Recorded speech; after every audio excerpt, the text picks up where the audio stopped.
thank you again for your patience. We're learning that we need to be very close to this mic. Our next speaker will be talking about the lost history of the Oregon Grape Nursery and the Footpath Cafe. This is Scott McMahon. I want to make sure I pronounce that correct. Many of you know Scott. You've seen his videos. He's a local realtor who makes the online show around the neighborhood. Scott is also a board member at large with the West Linn Historical Society. So please welcome Scott. Okay, it'll take me a minute. No worries, gotta pop this off. Yep. And then I'll pop these on. Hold on. You know how this works. Okay. I'll do my best to tell a story. Okay, you are on. All right, here we go. Oh, it's on. Okay, this is the lost history of the Oregon Grape Nursery and the Footpath Cafe, along with some other historical tidbits. Our story begins here at the Tualatin River, where Fields Bridge connects southwest Borland to West Linn.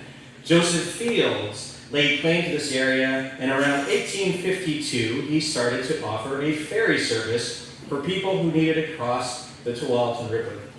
And our internet is unstable. No. Anyway, in 1891, a covered bridge was built. There were a number of iterations of the covered bridge until a concrete version of the bridge was eventually built in 1953. As you can see, this is, I think, the second iteration of the covered bridge. Then, in 2007, the latest version of the bridge was constructed. And I think you'll see here, coming up, I think there it is, the bridge being, that was the old bridge, that's the new bridge, the last version of the bridge. Now, unfortunately, when the bridge was completed, the city closed off access to what was the end of Dollar Street. Before that, travelers would come off Fields Bridge and take either southwest Borland, turning into Willamette Falls Drive, or exit onto Dollar Street. And so that's, the latest bridge now. Not covered. And then we go to, now this ties into the history of the Oregon Grape Nursery. Now, at the end of Dollar Street is where you find the remains of the Oregon Grape Nursery. And I think I have a slide popping up here. I had timed all this stuff, so I'm actually talking faster. There we go. So there we go. So it's important to know a little bit of history here, which is that in 1935, German-born Eugene Leitz opened the Milwaukee Floral Company, which is still in business today. And Eugene's grandson, Steve Leitz, would later marry a red-headed go-getter by the name of Cindy. And I will show you Cindy here after this slide. And I'll catch up. I'm going too fast, I guess. There she is. That's back in the 70s. So in 1975, they would purchase an old farmhouse on almost 3.5 acres of land at the end of Dollar Street. Soon after, the Lights opened the Oregon Grape Nursery. Now, the nursery is named after the state flower, the Oregon grape.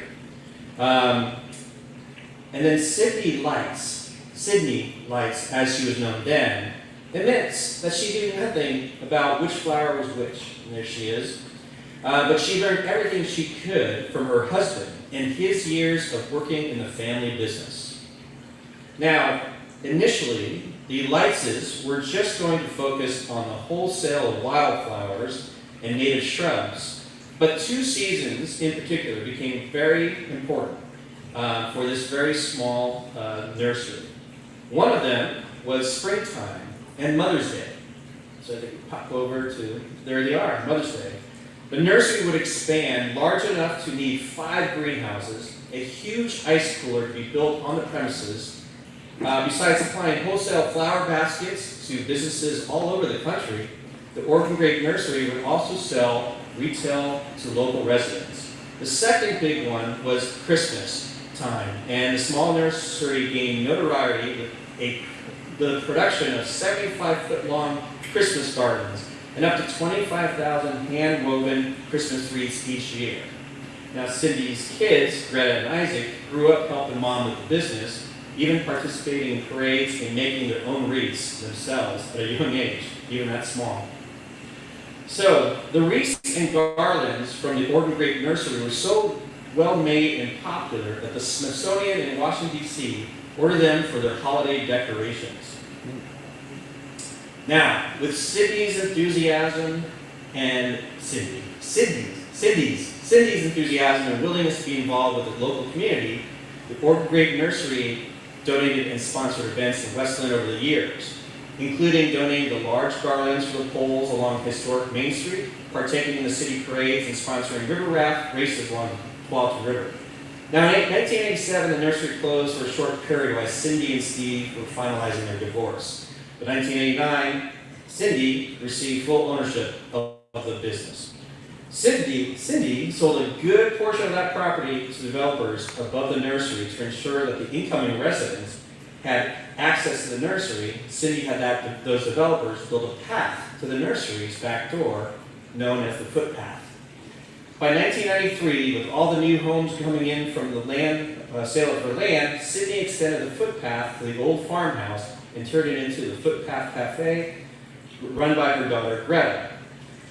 You have to remember that Dollar Street was still connected to Fields Bridge, so guests would drive by the nursery all the time, and the Footpath Cafe was established. Drive-up coffee shop was created for the community. Guests could stop by and enjoy the cafe while also taking a tour of the nursery. Cindy would also book musicians and bring live music to the area, featuring some of the Portland's finest musicians to play at the Footpath Cafe. Now, between 1996 and 2006, Cindy would remarry and change her name to Carmen Vandemar. She would also license the cafe or nursery to John and Lori Blair, and she kept the wreath business going. Sadly, by the time the new Fields Bridge was completed, it ended up cutting off access to Dollar Street. And this turned devastated business, and access to the cafe became problematic, and visitors really had a hard time finding them until they just went out of business. So, although it's not quite distant history, it's history necessarily lost as well. The story of the Oregon Grape Nursery and the Footpath Cafe was special to Westland for a time that it ran for 35 years. I have clients that still remember going to field trips to the cafe. And if you happen to see Carmen around town and her kids, you can say, thanks Carmen for 35 years in business and just a little bit of local history before it goes away. Because now there's a new school being built across the way, and before you know it, it just gone. Thank you.